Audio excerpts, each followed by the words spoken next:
Hey guys, it's Fred and Sheila. Hi guys, hope you're doing well today. Somebody sent us a cover page to post earlier that somebody had posted on one of the two Facebook pages that Sheila and I follow, and that is Buford Pusser Facebook page. John McAnally or something is his name. I can't remember the last name, but John, very knowledgeable. And the other one is Justice for Buford Pusser, which is KP. That's the two names. And the two, if you want two good Facebook that's truthful and seems to be the most accurate that's out there. Yeah. Huh? Balanced. Yeah, they're like Sheila and I. They're after the truth. They don't care about, even though there's some Buford Pusser fans, no doubt, that follow that page, the majority of the people are only asking for the truth. And this post, it read, the TBI did not say Buford was the prime suspect. They said in their press conference that there's enough questions left in the story that he could possibly be indicted to stand before a grand jury and defend himself. Well, I seen a post on there by John, I forget the last name, very knowledgeable also, and he said, just like my first thoughts were when I read this, you don't defend yourself against a grand jury. A grand jury hears usually one side of the story. They hear the prosecution side, and the grand jury decides whether the case should be forwarded to a jury, usually upgraded from a misdemeanor to a felony, and it goes before a judge and a jury in a higher court.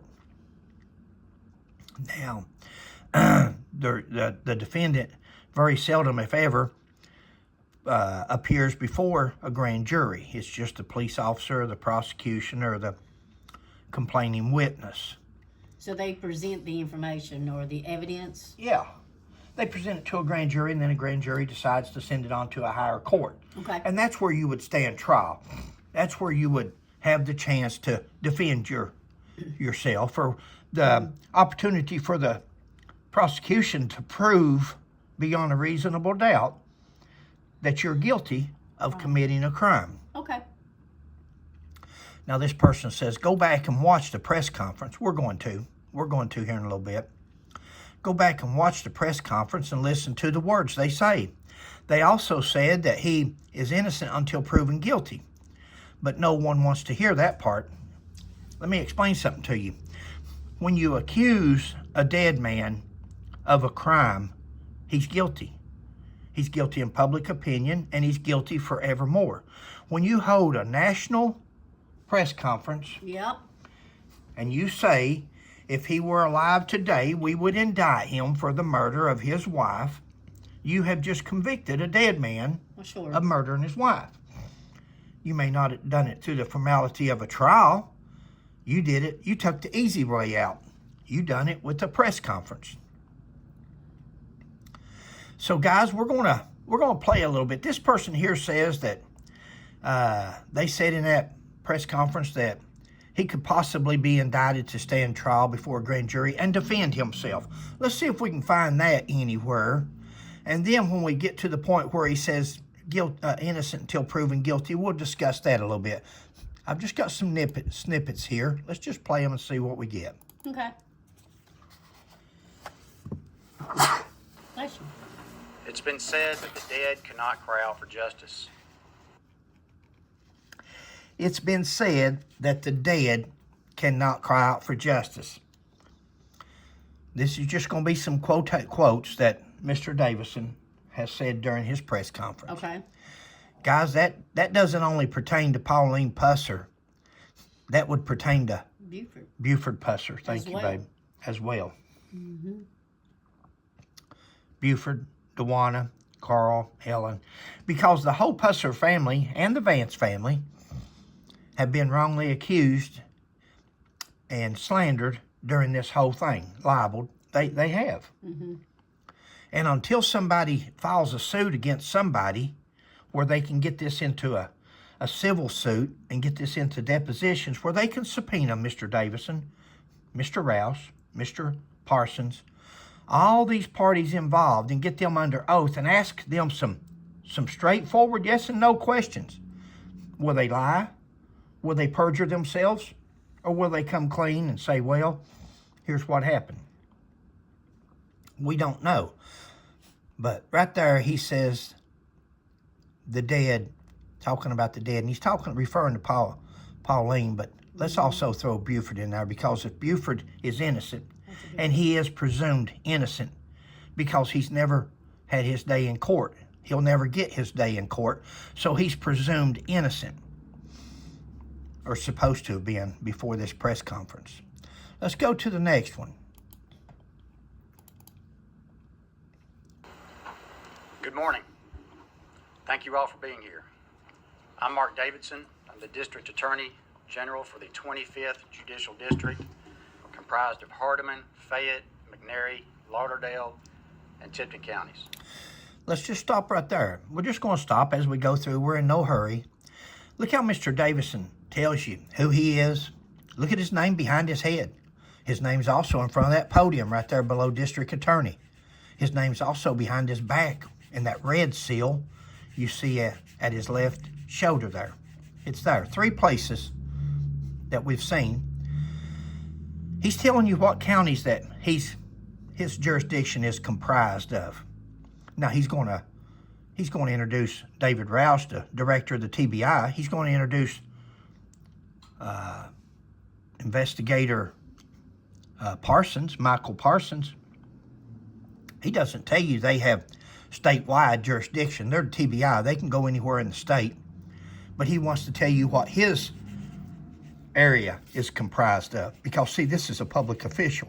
This man is elected to his position. He wants you to know that if you are in any one of those jurisdictions there, that he may be approaching you later on if he decides to run for re-election or even run for another office. Who knows? He may have aspirations to run for governor at one time. Who knows? But he wants you to know the area that he's from. Now remember that, huh? Who represents or whatever, yeah. Yeah, his constituents, who votes for him. Mm-hmm. So let's go ahead and let it play. I want to thank TBI Director Roush and his team, especially ASAC Mike Parson and their investigative partners, for their passion, professionalism, and commitment to the facts. Well, I think we can drop professionalism, and I think we can drop commitment to the facts. I think we can rule that out. Anybody that has heard any of, even one, if you've heard even one audio tape from anybody, it doesn't matter. Pick your poison.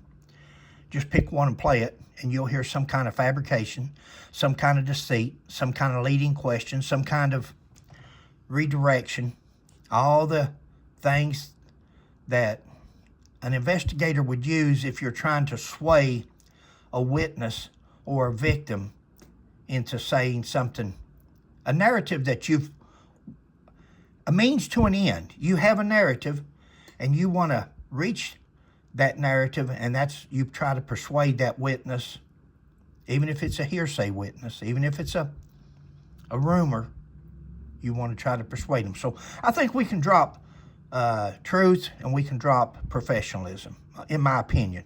All these are my opinion, guys, when I'm talking. I want to thank our team, Special Counsel Amy Wyrick and Brandy Hitt, Senior Communications Strategist, for their excellent work on this case. Excellent work on this case. Let's go to the next one. Let's see what we got.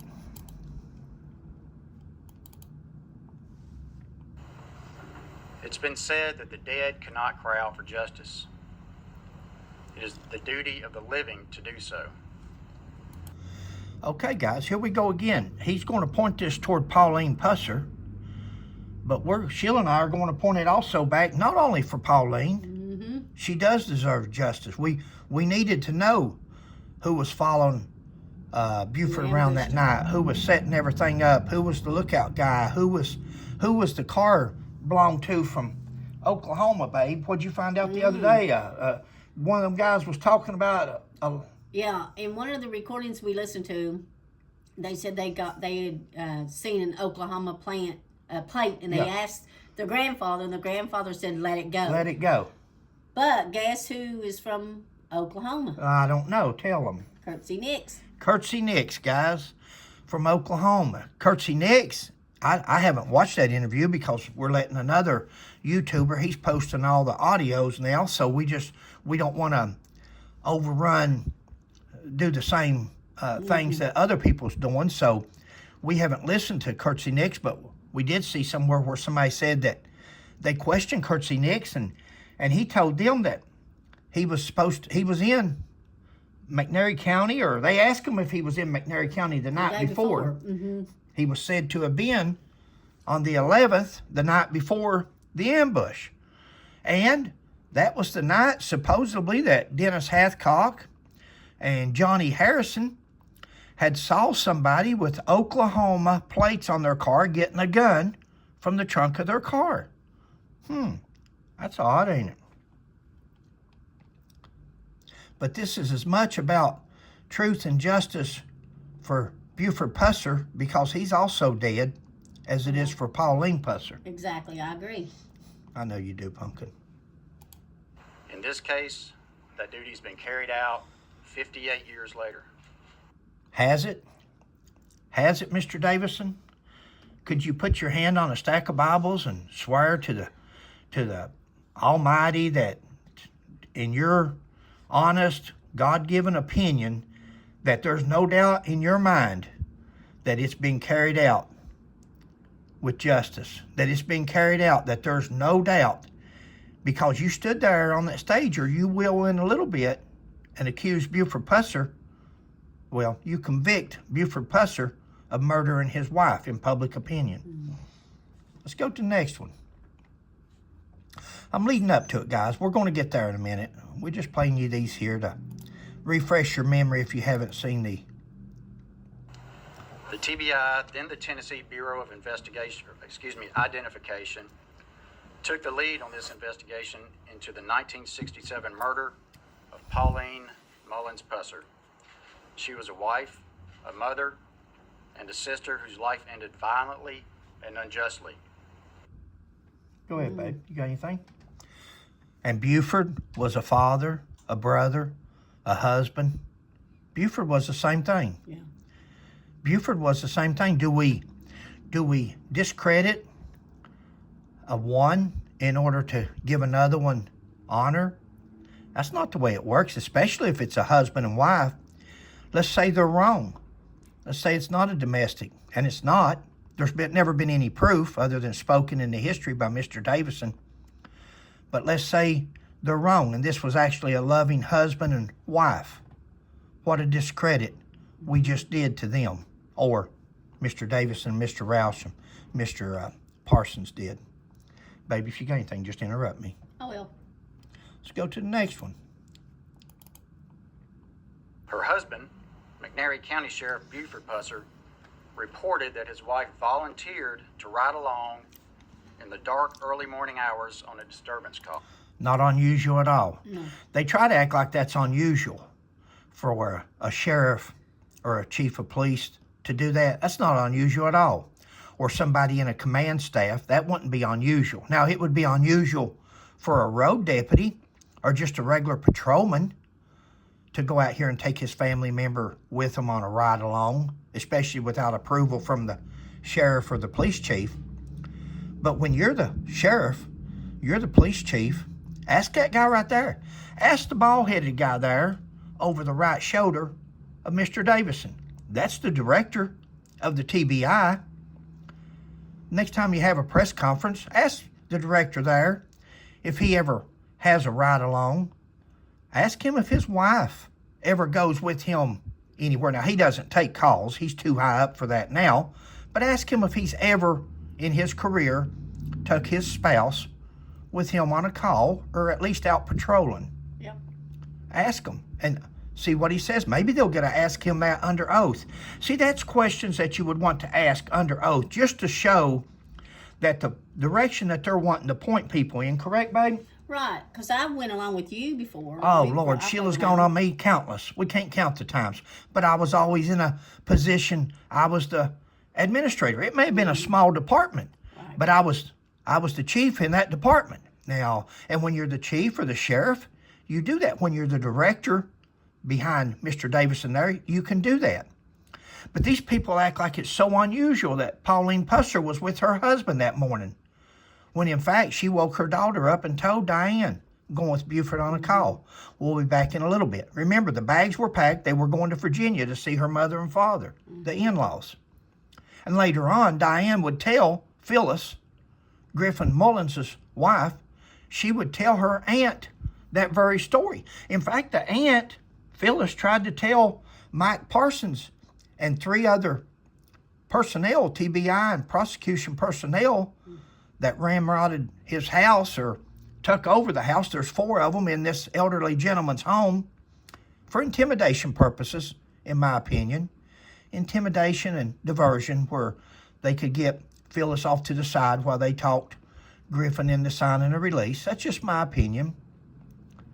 But Phyllis told them in that interview, yeah, they were going on vacation that very next morning. And that's a fact, And she that, said. and thank you, babe, I forgot. And said, that's a fact. Yeah. And he says, how do you know? Was you there? Mr. Parsons, was you there? No, I wasn't there.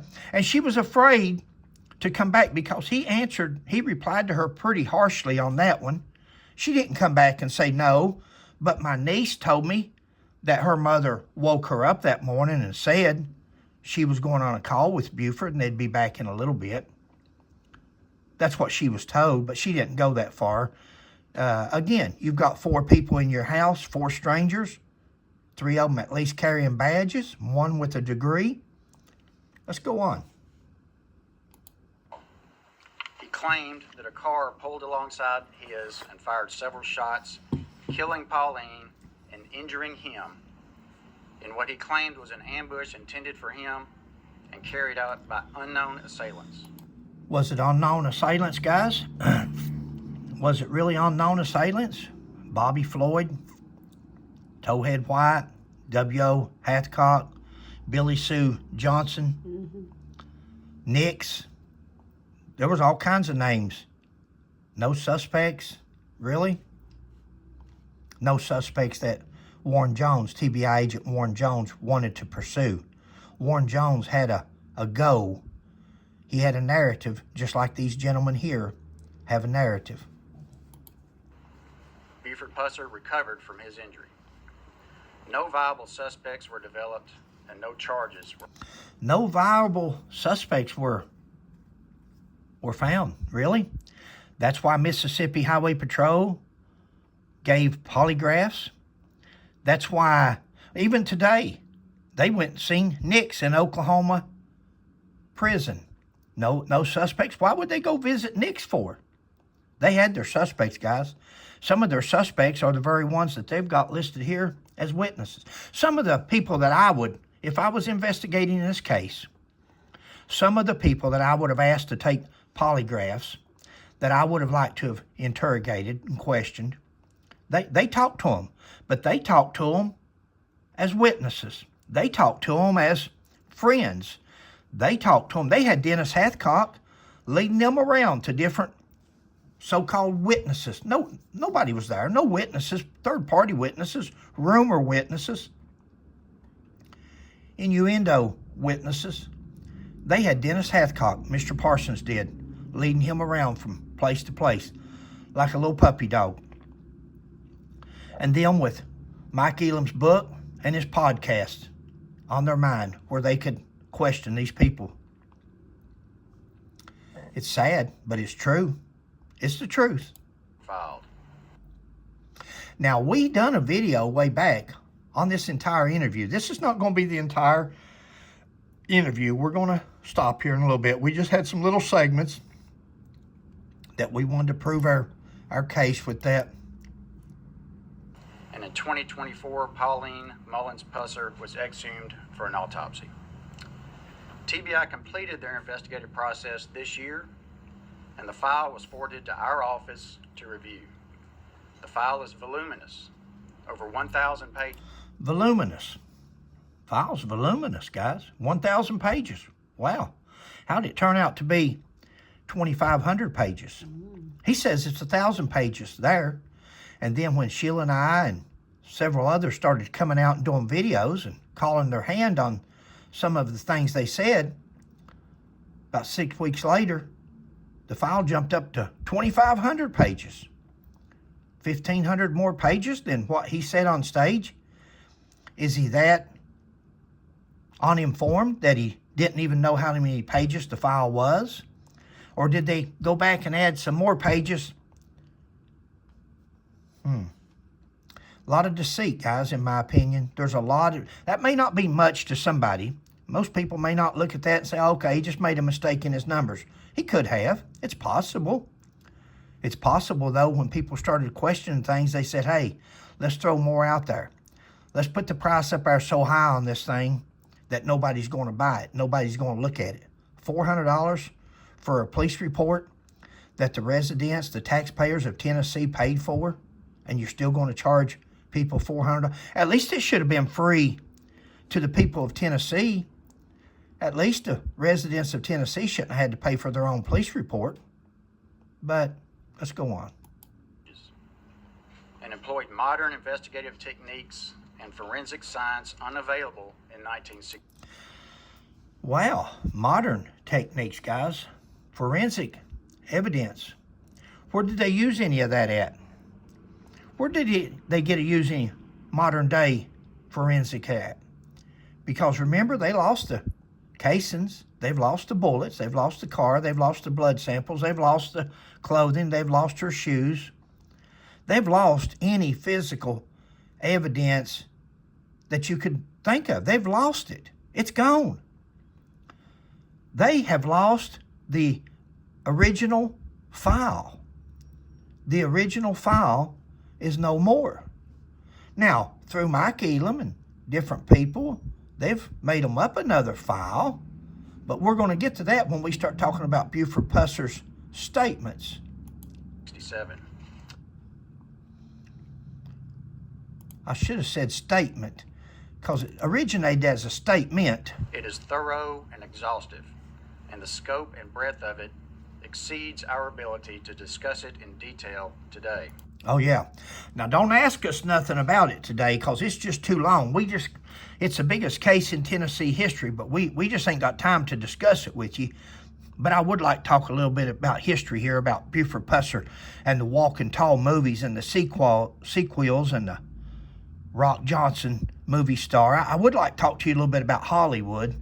Got nothing to do with the August the 12th ambush, but I'd like to throw it out there because this is a famous case. Guys, here's your question, and Sheila. Okay. Do you really think that if this was a homeless person that had killed if this was a nobody, forget homeless, if this was a nobody that killed his wife in Tennessee in the 60s, do you really think they'd be flying a $12 million jet to Louisville, Kentucky to get a paper signed to exhume a body? Do you really think they'd be flying to Oklahoma Penitentiary to visit Curtsy Nix? No. Do you? Guys, news reporters, if there's any of you out there, Google or investigate any murders, any homicides unsolved in 1960, and let's see. I mean, they probably will now to prove a point, but let's see why they didn't investigate one of them.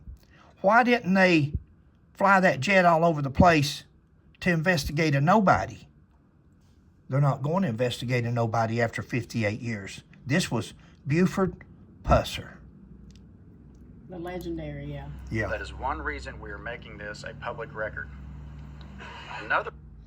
That's one reason they're making it a public record. They don't want to discuss it with you, but we're going to make it a public record. If you've got $400 just laying around, you ain't got nothing to do with, you might as well take it and buy the file so you can look at the file. Is that Buford Pusser's account of the events of August 12, 1967, spawned the movie Walking Tall in 1973, several sequels.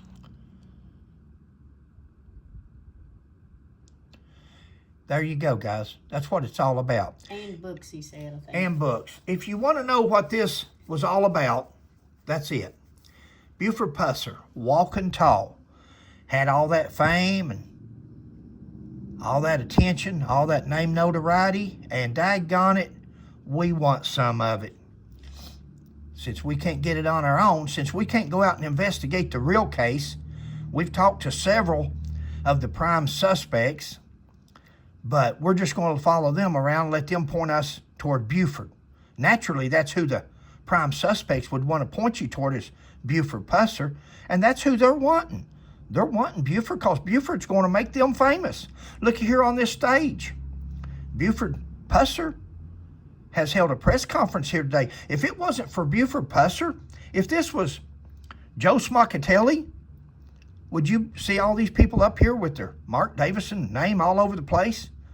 Well, do you really think they'd hold a press conference if this was Joe Blow? No, this is Buford Pusser. This is our name notoriety. Fame, fortune, name notoriety.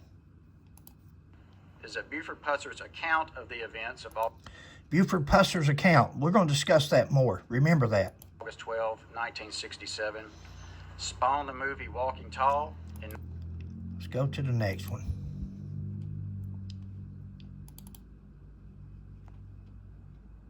That history must be measured against the facts in plain view. Okay, guys, we're measuring facts. We're looking at facts. And I love that. See, that's how you prove your case. That's what evidence is for. That's how you follow leads. That's how you show proof, through facts. What are the facts, Mr. Davison? What are the facts? Because all the videos, all the audios that we've heard of Mr. Parson and his investigations has been nothing but hearsay. He asked, what kind of rumors have you heard? What about the gossip? Could it have been a domestic? Well, it still could have been a domestic, couldn't it? He'll put in their minds. But we're going to talk about facts. Because, see, as long as Mr. Davison and Mr. Roush talks about facts on that stage and they bring it up 3 or 4 times, like Mr. Elam says, illusionary truth, say it 3 or 4 times, people start believing it.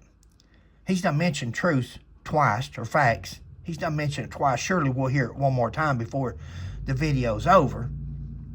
He's talking facts. So people's automatically thinking, oh, well, they've got facts.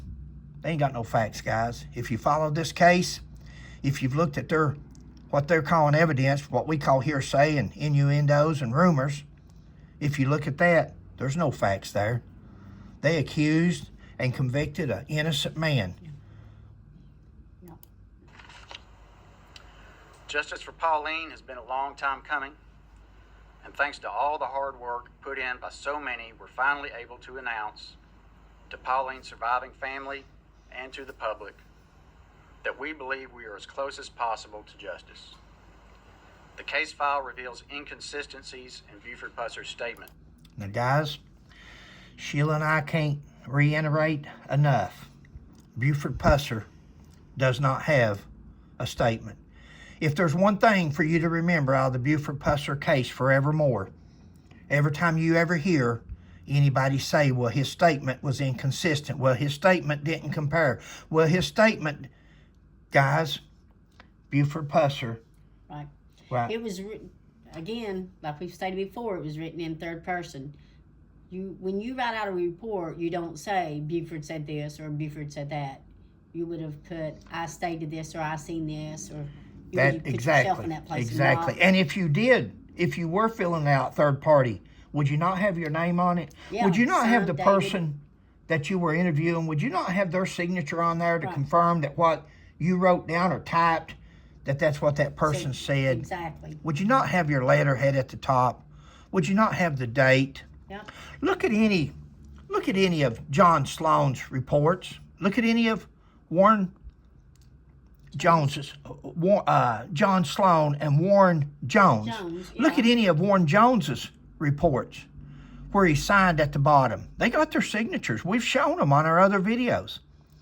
Signed statement with the date, reference to at the top,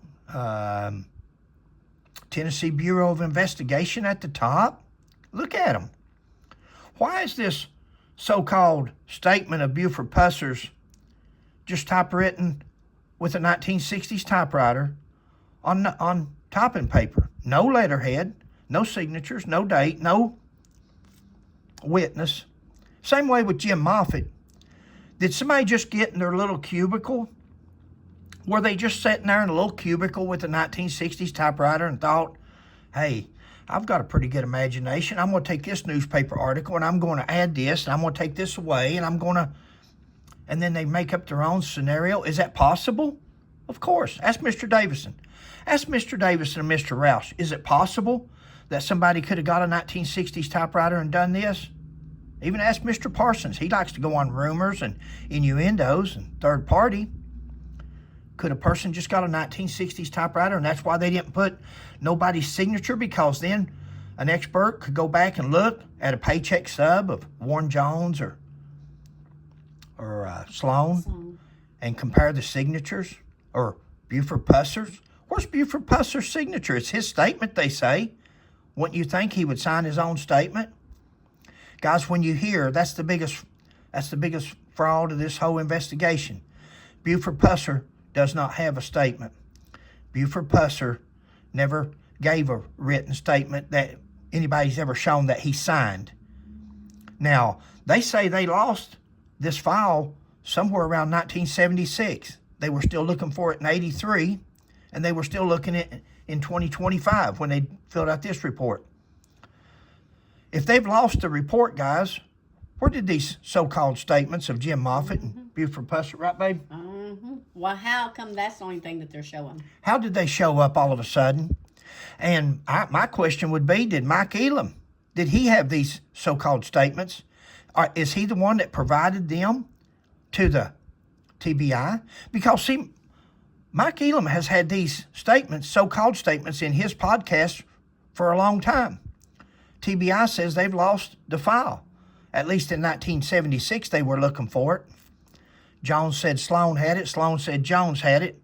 83, they're still looking for it. 2025, they're still looking for it. How did this statement of Moffitt and Buford happen to show up? And how did the TBI get a hold of it? Where'd they get it from? And that's why a suit needs to be filed. So depositions, and it can be filed against anybody. Anybody can file a suit. And when they do, then you can start taking depositions, subpoenaing people to appear before depositions and ask the hard questions. Not the questions where they can say, see the report. We want you to see the report. We want you to tell us what you put in that report, what you said in that report. While we're listening to one thing in reports, in the audio, we hear one thing, and then we see something else written down. Why is that? Where I come from, that's called deceit. That's called rubbish, hogwash. We've been hornswoggled. You got anything, Punk? No, I'm good. To law enforcement and others about Pauline's murder, including physical, medical, forensic, ballistic, and reenactment evidence that ballistic reenactment evidence. Let's talk about ballistic. What kind of ballistics do we have? What kind of ballistics do we have to compare it to? We've lost the casings. We've lost the bullets. We've lost the car. Her autopsy, her head was so blown apart, they couldn't tell except one round was going from back to front, at least one. She was shot multiple times. Couldn't get a trajectory because so much of her skull was missing. How about the reenactment? Now, he says that the reenactment, that the crime scene didn't compare with Buford Pusser's statements. Well, we know that Buford Pusser didn't have a statement. We know that. But let's say if he did have a statement. Let's say if that was Buford Pusser's statement. Where did Buford Pusser mention that he come down New Hope Road and observed in the highway 30 feet away from his car a man standing with a rifle on a tripod shooting at him? That'd been the first thing Buford Pusser run over. So if there's an inconsistency in any kind of statement, it's the reenactment. If there's any kind of inconsistency, or if there's any kind of staged crime scene, it was the reenactment by the so-called experts. Hey guys, they had a tripod sitting 30 to 50 feet away from a car shooting at it. That wasn't a reenactment. That wasn't a reenactment. That was a staged scene. They're right. They are some staged scenes here. They were all done by the TBI, and they're paid experts. See, they didn't get the FBI where it was free. They didn't get the ATF for ballistics where it was free. They went out and hired. They paid. These experts are not free. You have to pay them. So the state of Tennessee paid these experts. Now, I seen where one didn't charge, but we'll explain in a minute why he didn't charge. Well, I'll just go ahead and tell you now. He's a former TBI agent, and now he started his own counseling company, consultation. They do court appearances. They're expert witnesses. They give their opinions in court.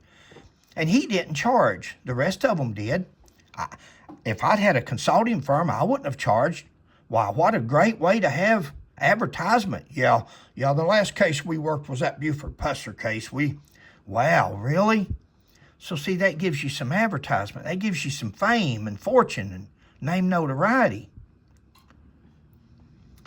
Yeah, there's some staged scenes, all right, but they were done by the TBI and their so-called experts. Why do you think they didn't get the FBI? Why do you not see no FBI agents on that stage? We've all seen enough press conferences throughout life when they all line up on the stage. U.S. Marshals, the FBI, the ATF, Homeland Security, you name it. Why don't we see the ATF and the FBI on this stage? Want me to tell you? Name notoriety and attention. You got two guys standing right there, guys, that were selfish. They wanted it all. And the one off to the left here, Mr. Parsons, the ringleader. The ringleader. They wanted it all. And they got it all. On August the 29th, 2025, they got all the attention they could handle on that day. And I hope they get it from now on. I hope they go down in history for what they really are. In my opinion, nothing more than frauds. Nothing more than conspirators to defame Buford Pusser because they conspired. They conspired with one another. What can we do here? How do we go here? What's the next direction? Who can we talk to? What can you get her to say? How about him? What will he say? I'll work on it. I'll see what I can do, General. Guys, this is a disgrace. My opinion, a disgrace. Contradicts his version of events. Contradicts his version of events. I didn't stop it there on purpose. That's just where it stopped. But now listen to that phrase. His statement contradicts his what he thought happened. Really? Again, you're right. You're right, Mr. Davison. That statement, that so-called statement that somebody wrote up and attributed it to Buford Pusser, you're right. It didn't say a thing about a tripod being out in the middle of the highway, sir. You're right. It didn't match up, but that wasn't Buford's fault. That Buford, he never mentioned nothing about a tripod. That was the TBI. That was the so-called expert witnesses. That was a staged scene, sir. I'll give you several examples. Okay. He's going to give us several examples here in the next one. Let's just see what they are.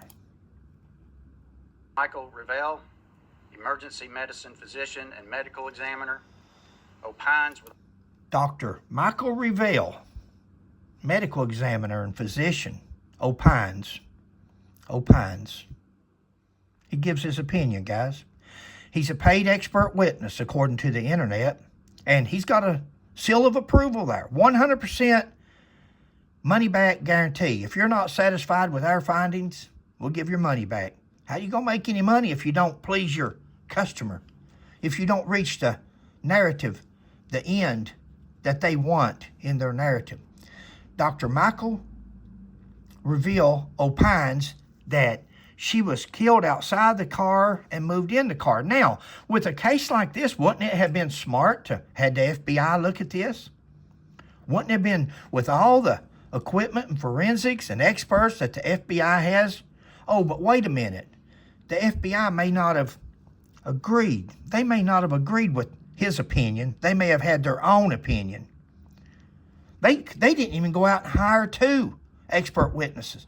I would have at least hired 2, Mr. Davis. And I know you all were trying to save on money, but I would have at least hired 2 or 3 so they could have opined the same as Dr. Reveal. A reasonable degree of medical certainty based on crime scene photographs. A reasonable degree of medical certainty. Not ballistic certainty, medical certainty. He's a doctor, guys. He's not a ballistics expert. Reasonable. Not beyond a reasonable doubt, but a reasonable. Buford's never going to get a trial to be convicted beyond a reasonable doubt, guilty. We got a man's opinion here. Post-mortem photographs, the notes of the then medical examiner, Dr. Peeler, the statement of Sheriff Pusser. You hear that, guys? The statement of Sheriff Pusser. When somebody tells you that, and that hopefully that's what's going to get asked in depositions one day, when surely somebody's going to sue somebody in this case before it's over with, so somebody can make history and make depositions and have depositions available to where people can be public record, where they can see how they answer these questions. Surely somebody's going to file suit against somebody eventually. So we can get these people in depositions and under oath and ask them about this statement with Buford Pusser's signature on it. Ask them about all these questions that we want to ask Mr. Davison, Mr. Roush, Mr. Parsons. You know, guys, I used to think that Mr. Parsons was the key. I used to think when he first come up there on the 29th of August, 2025, when they had the press conference, Mr. Roush wanted to implicate Mr. Parsons there. He's thinking, well, I got to throw him in here somewhere too. I want to let him be responsible. He's the investigator. And Mr. Parsons come over there. He asked him a question. Mr. Parsons come over and just leaned over to Mike and he said, I'd advise you to see the report. That's what he said. And he walked off and I thought, wow, that's a smart investigator. He didn't want to be implicated. He didn't want to stick his neck out and be part of these 2 gentlemen here. He didn't want to. That's why he said, see the report. And I said, maybe someday we'll have a whistleblower. Maybe someday Parsons will come out and tell the truth. Or I don't think I named him. I think I just said a whistleblower. Well, after listening to the audio tape, guys, goodness sakes, Parsons ain't never going to come out on nobody. How can he? He's the one that's leading these so-called witnesses. He's the one that's asking for whatever rumors they've ever heard or gossip or trying to tell them what he's heard and then repeating it to them and then having them repeat it back to him and saying, yeah, that's the truth. That's what happened. So definitely never going to be Parsons that becomes a whistleblower. He's part of it. But I did hear one the other day, Sheila and I forget his name. You don't remember his name, do you? No, I don't. I'm sorry.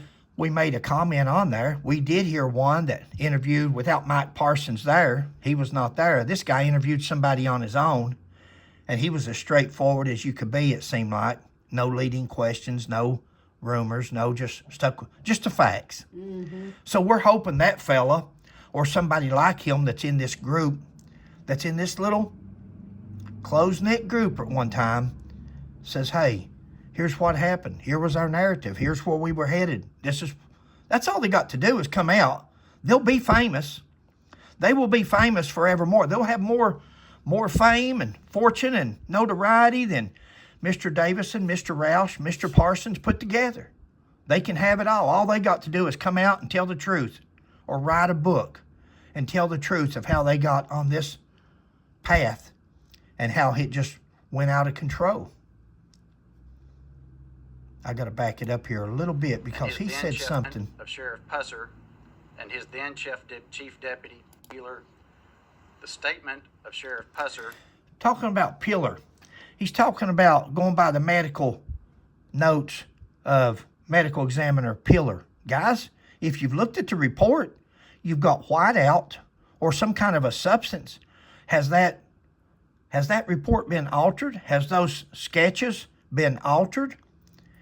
We don't know. Again, that's where it needs to be under oath, where a person can subpoena these people and ask them under oath, under penalty of perjury, who picked up this report from the coroner's office? Who's had access to Dr. Pillar's report? Who did this? Who did that? Were there any changes made to it? And who made these changes? Now, we know Michael Parsons is the lead investigator. We know Dr. Revelle is the one that says that his opinion doesn't correspond with Dr. Pillar's opinion. Well, guys, I got news for you. Dr. Pillar went out and looked at the car.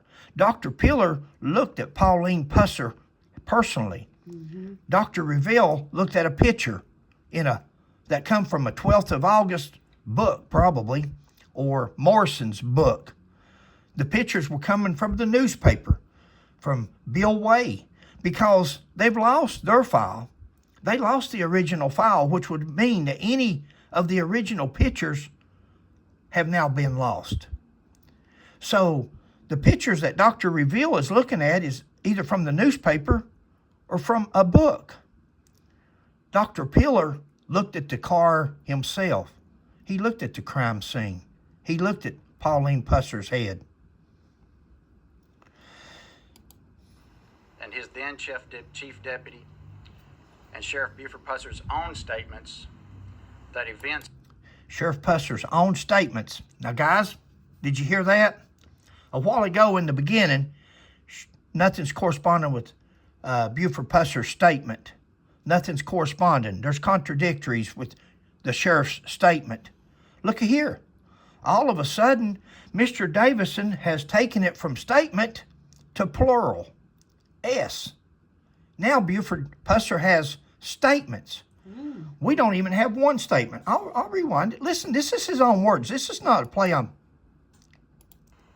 That events did not occur as stated by Buford Pusser, and that Pauline Pusser was more likely than events did not occur as stated by Buford Pusser and Sheriff Buford Pusser's own statements. Statements. Sheriff Buford Pusser's own statements. Truth with proof. This is the same guy that says that Pauline Pusser had a healing nasal fracture. Healing nasal fracture, guys. But yet, the anthropologist says that Pauline Pusser had a well-healed. Now, are we to think that Mr. Davison, with a law degree, one of the highest law enforcement positions in the state of Tennessee, that he can't read? Are we to think that he's illiterate? Because we don't. We know better than that. Why is it that a man this well educated with this position that he holds could overlook, him being a lawyer, a prosecutor, could overlook something as important and different as a well-healed nasal fracture to a healing nasal fracture? He didn't overlook that, guys. That's intentional. In my opinion, that's deceit. He wanted people to think she had a healing nasal fracture because he wanted people to think there was a domestic. But yet, the anthropologist, now this man's got a law degree. He knows the law. But this lady that done the testing at the autopsy, the pathology, she knows the bones. She knows the study of bones. She's an anthropologist. She says it was a well-healed nasal fracture. Yeah. That's called deceit. That's called pointing you in a different direction when you know the truth. If that was me telling somebody that, or you telling somebody that, him on the stand and he's the lawyer, he'd be saying, you're a liar. You're a liar, Fred McCoy. You're a liar. But that events did not occur as stated by Buford Pusser, and that Pauline Pusser was more likely than not shot outside the vehicle and then placed inside the vehicle. Now that's what Dr. Revelle says. Dr. Revelle, 100% guarantee, if you don't like our findings, we'll give your money back. Not the FBI, that was free. Not the ATF, but Dr. Revelle says that she was shot outside the car and placed in the car. Oh, okay. Well, see, that's all we need. All we need in order to get that prosecutor and the director up there on that stage is one report from one expert witness, expert, so-called expert, somebody with a title, somebody that's been classified at some point in their life as an expert witness. And he's given his expert opinion that he thinks, well, she was killed outside the car and moved in. Well, let's go on.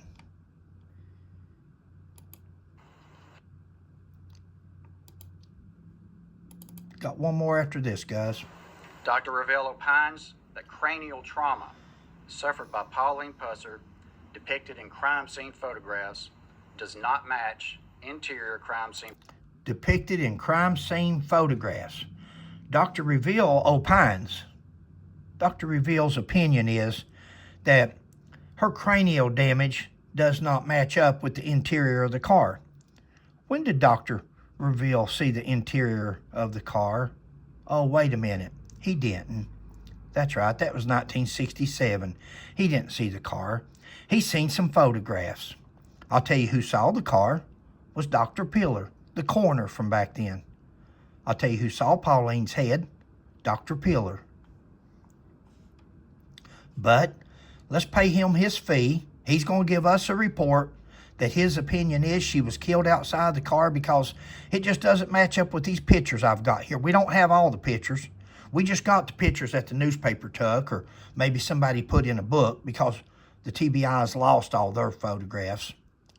Photographs of the vehicle. Dr. Ravel opines that blood spatter on the hood outside of the vehicle contradicts Buford Pusser's statement. Buford Pusser didn't have a statement, guys.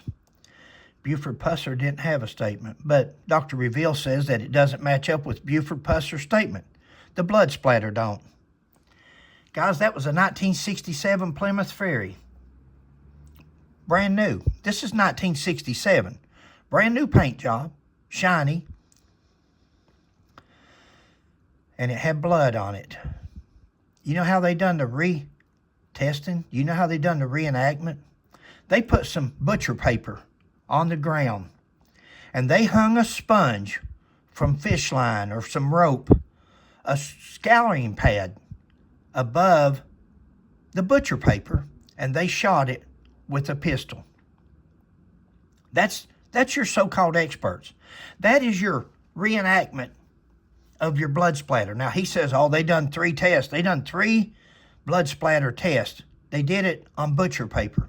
Not on the hood of a car, on butcher paper from a sponge soaked in blood.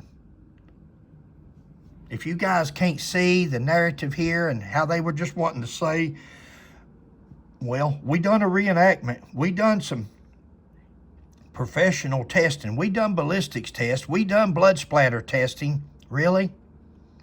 How do you get the blood on the hood and then you take off at 80 or 90 miles an hour down the road trying to chase the people that just killed your wife? Or are you traveling 80, 90 miles an hour trying to get to the hospital because you're bleeding out and you're losing consciousness?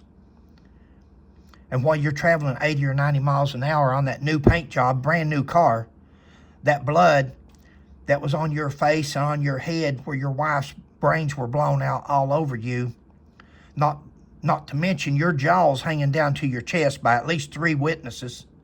At least 3. Your blood's hanging down, your chin's hanging down, you're splashing blood all over, you're 6'6", towering over the car. You run around to check on her, you run back around to get in your car, and all the time your chin's slinging back and forth, blood everywhere. You go down the road at 80 miles an hour, the blood that's on the hood has now blown up onto the windshield. Warren Jones couldn't understand. I don't know how he got blood on the windshield. Well, Warren, put something on the hood of your car and take off down the road at 80 miles an hour. Let's see where it ends up at. How about that? There's you a scientific test you could do. Dr. Ravel opines that the gunshot wound to Buford Pusser's cheek was a close contact wound, not long range, as Buford Pusser described, and likely self-inflicted. Self-inflicted, guys. Most powerful man in McNairy County. Oh, they said he's friends with everybody. Friends with the governor. The governor was a Democrat. Buford was a Republican. Didn't get along. Republican governor didn't come in till years later, and Buford was dead by then. He wasn't even connected with Ray Blanton because he'd done died before he took office. But they want to try to connect him to the governor of Tennessee that was corrupt. He wasn't even alive then. All these things that they try to point your direction in, but if you'll do your research, you'll find out that Kansas Bureau of Investigation Special Agent in Charge Corey Latham and National Forensic Academy Training Specialist Jason Jones conducted 3 series of bloodstain pattern analysis tests to replicate the bloodstain patterns. Guys, what's replicate mean? I don't have a Webster dictionary in front of me. Replicate, duplicate, to match, to try to copy. What, replicate. He says that these expert witnesses, Corey Latham, done 3 blood splatters tests trying to replicate. Replicate? Wouldn't you need a car hood with the same paint, the same amount of wax, the same... What you got there, baby? Make an exact copy. To make an exact copy. Yeah, Thank reproduce. You. Reproduce. Replicate.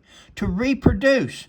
How do you reproduce a blood splatter examination? One of them was on the hood of a car, and one of them is a piece of butcher paper laying on the ground with a sponge over top of it, soaked in blood. How is that a replication?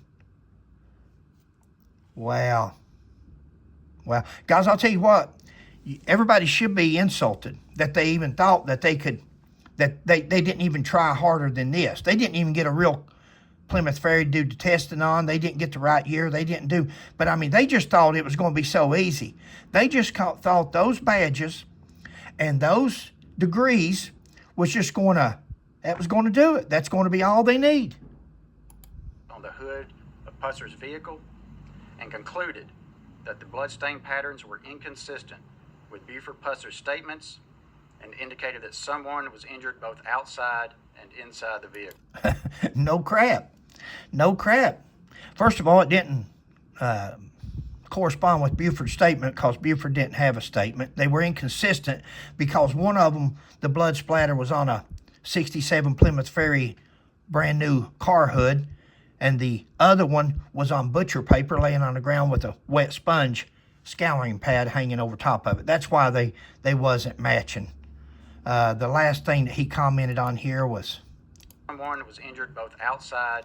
And somebody was injured both outside and inside the car. That's there's blood on the outside and inside the car. I think that one could possibly safely assume that somebody was outside the car if there's blood on the outside. Now, wait a minute. I forgot. Pauline's head was blowed up all over Buford. Buford had blood all over him. Runs around the car to check on Pauline. Gets shot in the jaw. He comes back slinging blood everywhere, all over the front of the car again, jumps in his car and drives down the road at 90 miles an hour. Now, let's figure that one out. The blood was inside the car. Her brains was inside the car. The seat was soaked. One guy said there was 3 inches of blood in the floorboard of that car. You know, it would have been nice to have her clothing and her shoes where a person could have seen all that and tested all that. That would have really helped out. But wait a minute. We forgot. They lost the evidence. Guys, it's been said that somebody's even said that maybe they lost the evidence on purpose. Could that be possible? Could they have lost the evidence on purpose because the evidence would have been exculpatory to show that she had no dirt on her clothing, that she had no, all these different things that people have said throughout life? When you see people go to this extent to hold a press conference, to fly all over the place, to make a case when there is no case against a person who's been dead for 51 years, is it too far-fetched to think that maybe they might have just done away with the evidence? I'm sorry, this is my opinion, but is it too far-fetched to think that maybe, knowing the TBI as professional and educated as they're supposed to be, could they really, truly lose that much evidence, everything that they had, and along with the file? Could they have lost the whole thing, the whole kit and caboodle? It's possible, but could it have been done intentionally? It's possible, in my opinion. Inside the vehicle. This be the last one, guys. Sheila, you got anything so far? Nope. Sheila, I'm just sitting here. nah, you're all right, baby. Sheila ain't got something good. She tries to, but at the same time, she's a great researcher. Last one. Ballistics expert Dr. Eric Warren states in his report. Now, Dr. Eric Warren, if I'm not mistaken, I seen where it's advertised that one of them didn't charge. One of the expert witnesses didn't charge. Well, no wonder. This Eric Warren, if I'm not mistaken, is a former TBI agent. And now he has his own consulting firm where lawyers and defense attorneys, prosecution, people hire him out to be expert witness in their cases. What better recommendation, what better advertisement could you have than to be connected with the Buford Pusser case? Okay, so he didn't charge. He done it for free. Former TBI agent, is there any... That the physical evidence in the case does not support Buford Pusser's version of events and instead is indicative of a staged crime scene. Okay, guys, a staged crime scene. Well, see, he's correct. I'd have to give it to Dr. Warren here. He's correct. There was a staged crime scene. Unfortunately, it was not on August the 12th, 1967.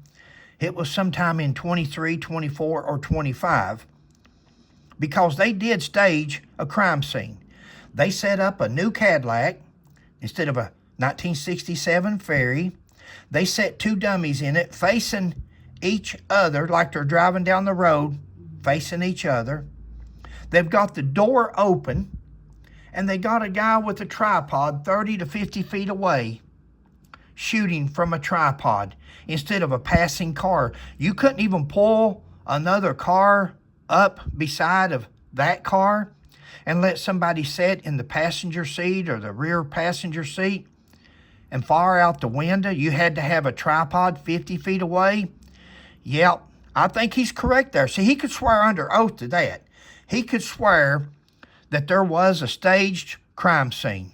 That's it. It was on that shooting range that day when they were all together out there thinking they were going to fool somebody with these jail dummies facing each other and a tripod.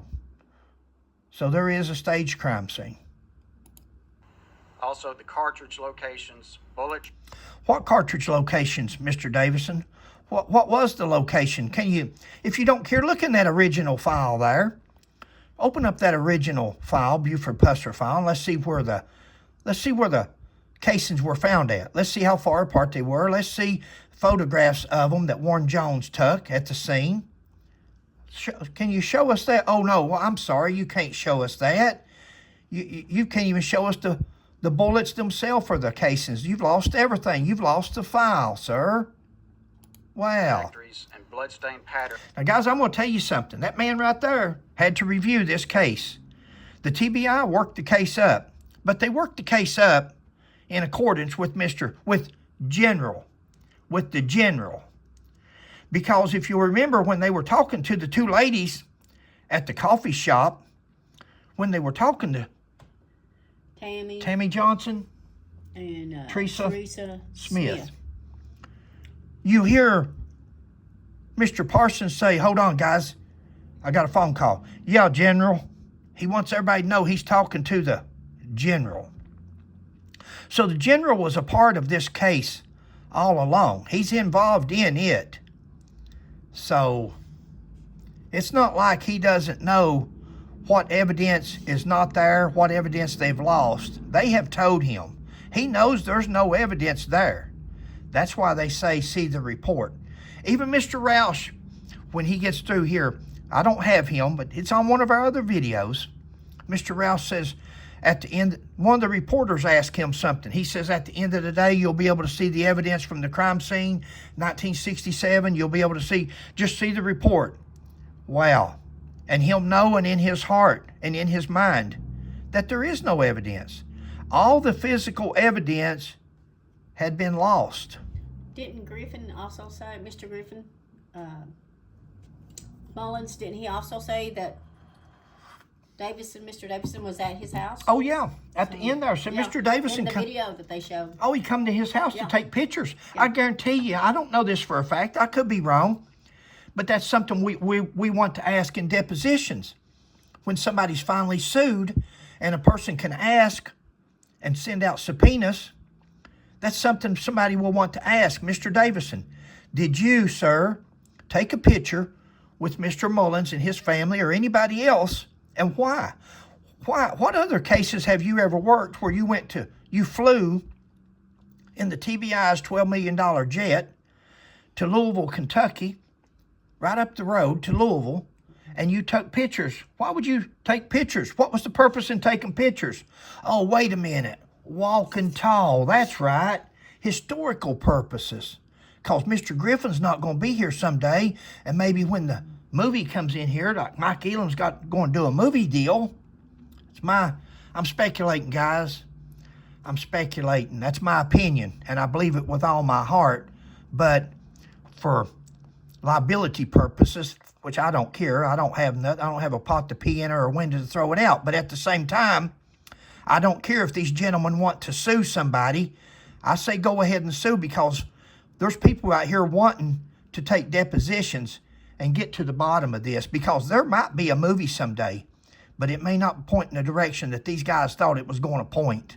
I can tell you that. On the hood are inconsistent with Buford Pusser's statements. The autopsy of Pauline revealed a healing prior to death nasal fracture. Oh, wait a minute. Did you guys hear that? The nasal fracture, the autopsy revealed a healing. Now listen to that. Healing. The report, guys, I can tell you for a fact, the anthropologist says that Pauline Pusser had a well-healed, meaning years healed, probably from her Pete Vance days healed. Remember, the divorces in Chicago, there was allegations of abuse in Chicago. There should be medical records somewhere in Chicago where she's probably received treatment for her nasal fracture from Pete Vance. But let's go on. The autopsy of Pauline revealed a healing prior to death nasal fracture on the right side of her nose. Prior to death. Why would he say prior to death, guys? Oh, well, Buford just right prior to her death. Commonly caused by interpersonal. Commonly caused by interpersonal. Guys, do you know what the number one commonly caused nasal fracture is? Sporting events. The number one cause of nasal fractures is sporting events, mainly karate, boxing, wrestling, football, close combat, rugby. Look them up. But there's other causes, of course, also. But the most common cause of nasal fractures is not domestic. The most common is sporting events, activities. Interpersonal trauma. He just spoke that into history for that news conference that day. Interpersonal, a domestic. He's saying Buford Pusser was an abuser, a domestic violencer. Is what he's saying. Now, he's never been arrested. Adamsville police or nobody else in Buford Pusser's life has ever been to his residence or had any complaints or anything at all that would justify him in saying that. Can you imagine when Mr. Davison is dead and gone one day, somebody coming up and putting out bumper stickers or writing on bridges or doing any of these things? I'm talking hypothetically, but can you imagine somebody just coming up out of the blue and saying Mr. Davison was an abuser? What's the difference in somebody saying that about him or Mr. Roush or Mr. Parsons than it is them saying it about Buford Pusser? Is there any difference at all? There's no more evidence that Mr. Davison is an abuser than there is that Buford Pusser was an abuser. There's no more evidence than nothing in the world. No matter what Pauline has broken on her body, that doesn't mean that Buford Pusser, there's no evidence to signify that, guys. For a prosecutor a man holding a law degree to make this kind of outrageous, outlandish, slanderous, and liable. I know he's dead, and they say, oh, you can't sue a dead man can't sue. Well, a dead man can't be found guilty of murder neither, but it didn't stop him from charging Buford Pusser, did it? It certainly didn't stop him from making the allegation and convicting Buford Pusser of murder on this day at this press conference. Our office, after review of the case file, believes that the TBI has produced evidence sufficient to create probable cause, meaning more likely than not, that would allow us, if he were alive today, to present an indictment to the McNairy County Grand Jury for their consideration against Buford Pusser for the murder of his wife, Pauline. Guilty as charged. He just convicted Buford Pusser of murder of his wife. Now, you guys, some of you, the Kool-Aid drinkers or the other side. See, guys, we're not Kool-Aid drinkers or we're not. Sheila and I don't care whether it's Buford Pusser, John Doe Republic, or Fred McCoy. They just convicted Buford Pusser of murder. Because if he were alive today, we would indict him. He's not alive today, so you can't indict him. He's not alive today. So that's a play on words. And he's dead, so he definitely can't have his day in court. So they just convicted this man of murder in public opinion. And that's so sad. That's not what our justice system is about. No. This is a man looking this guy's looking for fame and name notoriety. He's probably got the fortune. He's probably got a well-paying job. He's not looking for fortune. This man's looking for fame and name notoriety to run for higher office and got higher ambitions. That's my opinion. He's got an opinion about Buford Pusser being a spouse abuser.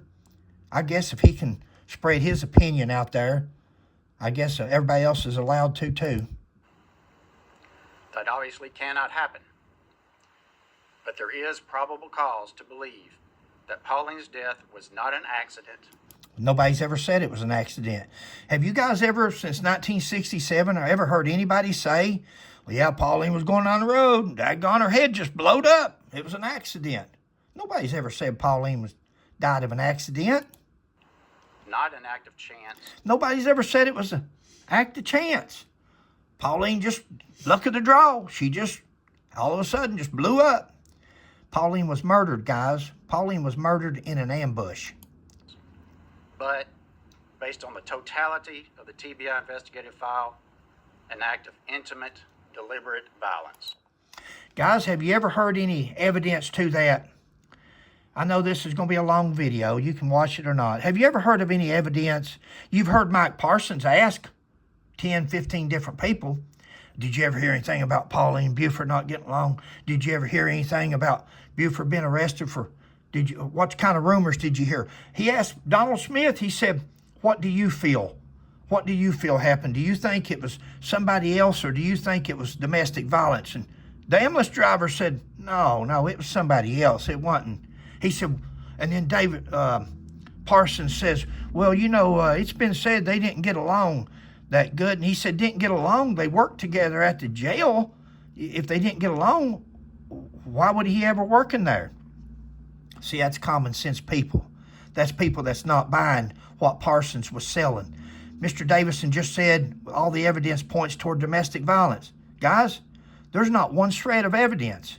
Not one shred of evidence that points toward domestic violence. Now, you had a couple of women that said their mother and their aunt was out in the parking lot at 4 o'clock in the morning of a nightclub. God only knows doing what, but that's not the point here. The point is, where's the evidence? Now, they said they pulled up in 2 cars and they was arguing, fighting, and fussing at 4 o'clock in the morning. Well, Buford didn't get the call. What'd they do? Fight and fuss and then go home and go to bed, and then they got called back out at 5 o'clock to go on a complaint? It's not true, guys. It ain't even circumstantial. It's hearsay. It's rumors. Babe, you got anything on my? No. She's over here kicking me, guys. I'm getting. Because the file speaks so strongly with its evidence, and because the case is of such public interest. Guys, you people in Tennessee are in danger. if you live in this person's district, if this is your attorney general in your district, in my opinion, you guys are in danger.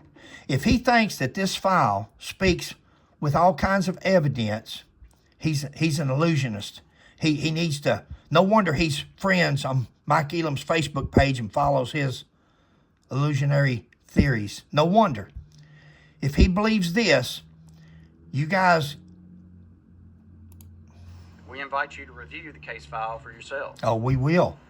We have. Were he alive, Buford Pusser would, like all of us, be presumed innocent until proven guilty. That doesn't help now, guys. Buford Pusser is dead. Of course, if he was alive, he would be presumed innocent. But guess what? Buford Pusser is not alive, so we have to now assume that Buford Pusser is guilty because he's dead, and he said a while ago that he has probable cause to indict him for murder. For murder. Now, it just takes a prosecutor to go before a grand jury and indict a bologna sandwich. We've discussed that before. TBI investigative files are confidential under state law with very limited exceptions.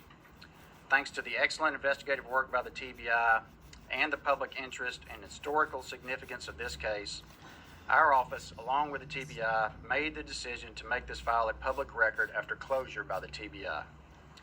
We also made the decision to transfer custody of to the college and let them charge $400 a copy for it, thinking nobody would ever pay $400 for something like that. Well, they did, and it's out in force, and people are researching it, people are listening to it, people are investigating it, and people have concluded this is nothing more than a dog and pony show.